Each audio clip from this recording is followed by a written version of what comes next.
Um, I left something out that was probably important, but you know how it is when I did a video once about qualifiers and givens. You know, it's like trying to purge an entire galactic history and condense all that data down, right? Compress it.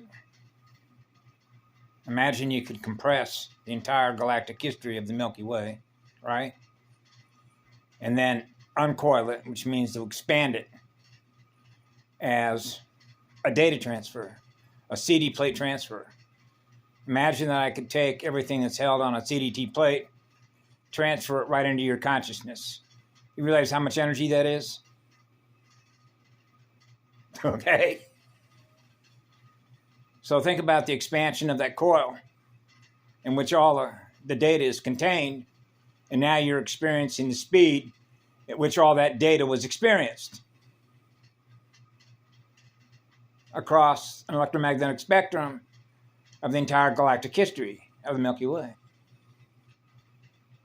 So imagine you could experience the entire history of the Milky Way galaxy being transferred into your state of consciousness that fast.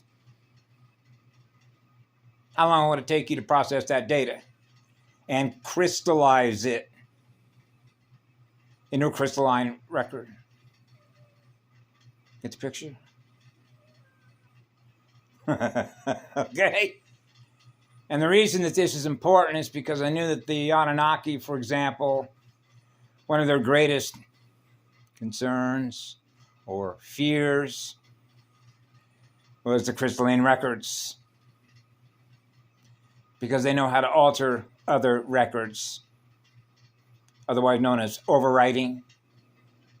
You know what an underwriter is, right? You know what the underworld is, right? 1D, 2D. Underwriting records, overwriting records, and what we call key codes that allow us to override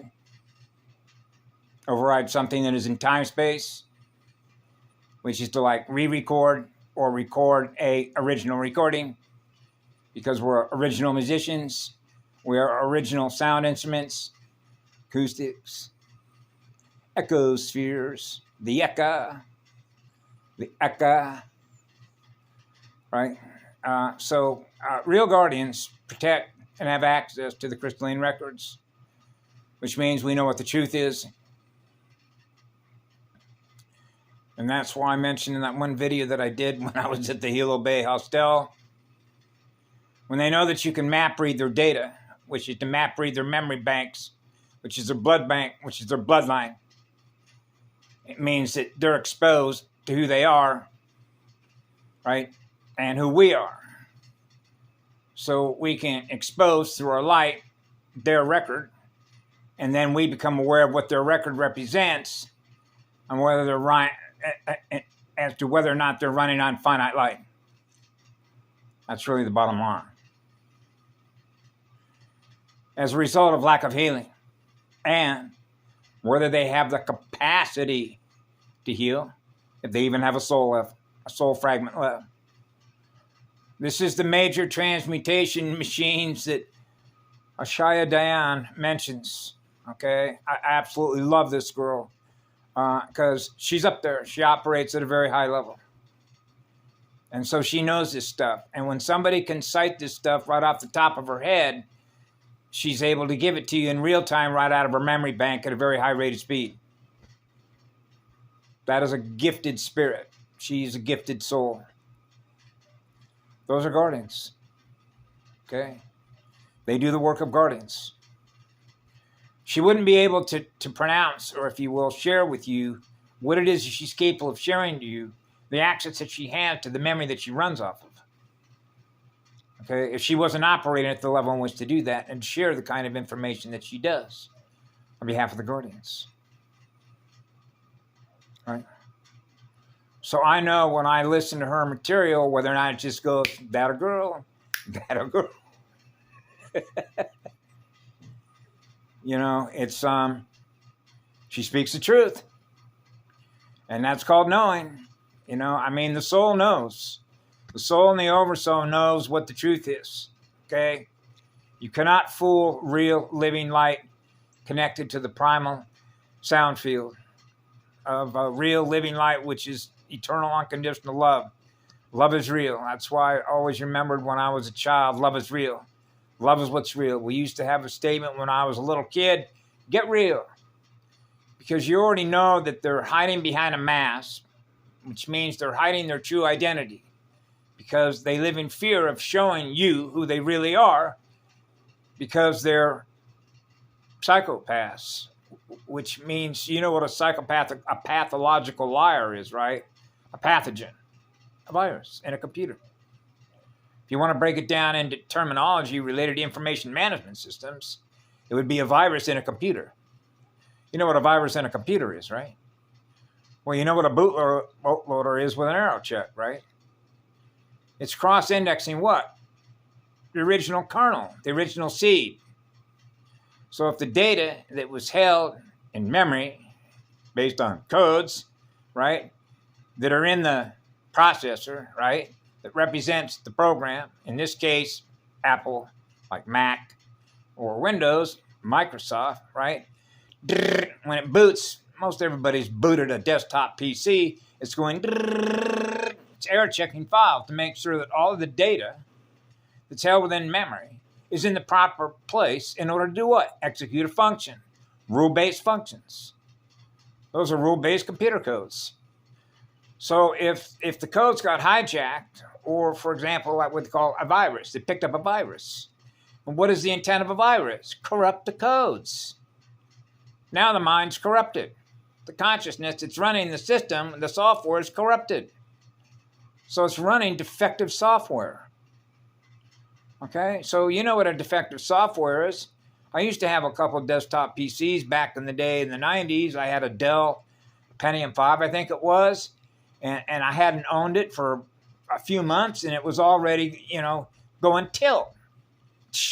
I'm getting too many errors on this thing, man. So I'm thinking, wait a second. I thought you folks in Texas running Dell were supposed to be some of the best computer manufacturers, right? So now I'm on the phone with, biotech tech supporter, right? Hey. So fortunately, they sent another machine out, right? And so that's what it does. That's what the PC does. It's checking error codes.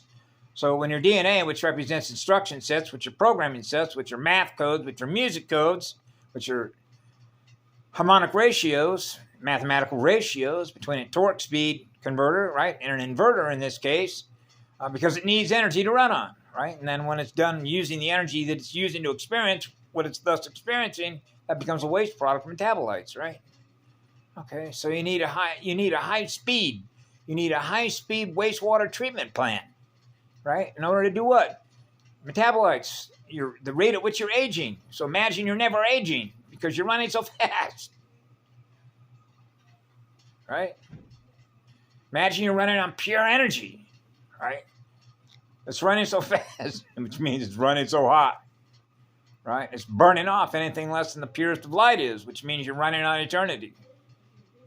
That means you're not experiencing any loss of any waves or any distortion of any waves. So you're running on pure light, which is pure light consciousness. So when you're running on the pure light eternal consciousness, which is the pre-matter phase of now we're in matter. Oh, the subject matter. Yeah, the subject matter, the matter of the subject. Like my dad used to say, let's put some light on that subject. Let's see what we have here. The observer. Okay. What are we observing? What love is. It means you're in love with your mirror. What's in your mirror? All right. That's basic information sciences, 101, right?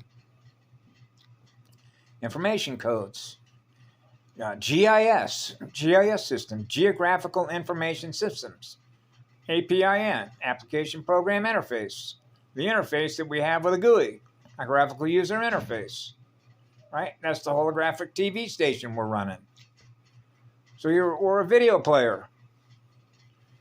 Avatar, AV, audio video. A is 1, AV1. AV1T, AR, tar. What is tar? It's a catalyst. It's a resin. Goo codes. Go green or die. Go emerald. Emerald Covenant. That's simple. Now imagine how much other information is tied just to that one sentence. Another vast library that opened it up. Right? Now you got access to all the other information that's related to that one sentence. See? So that's why when we share information, you know, that's just too much information to sound compressed that you can uncoil in your mind. Right? Then you'd be running on another library all at once, and that's just way too much energy. Right? You just spontaneously combust. That's a lot of fire. That's a lot of heat. Right? And the reason that's a lot of heat is because that's a lot of energy that's holding all that energy in memory. Right? All the experiences of everything that's ever been experienced that is conscious and aware of itself over the history of the galaxy. Imagine how much energy that is. It's held in records. In the galactic record, right? So run the galactic record. Remember, I did a video one time. You know, you want to run the universe, right? Stick a DVD into the back of your head and hit the play button. Now you can play the universe. It's already happened. How long would it take you? As long as it took everybody to experience the universe. For everybody that's in the universe that is conscious and aware of itself. How long would that take for you to be able to do that? Okay? It does get ridiculous, doesn't it? I love you, Conjoy. You take care of yourself, young lady.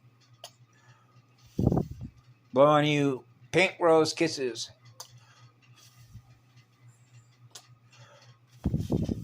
Unicorns. Yeah, that's called a single candle, girl. Ignition point. Light that fire. Yeah, what was that song by Jim Morrison? The Crystal Ship. All those songs were coded. All the songs that, what's that group, Rush? Subdivisions, right? Spirit in the Radio. I know. They came to the party also. Take care.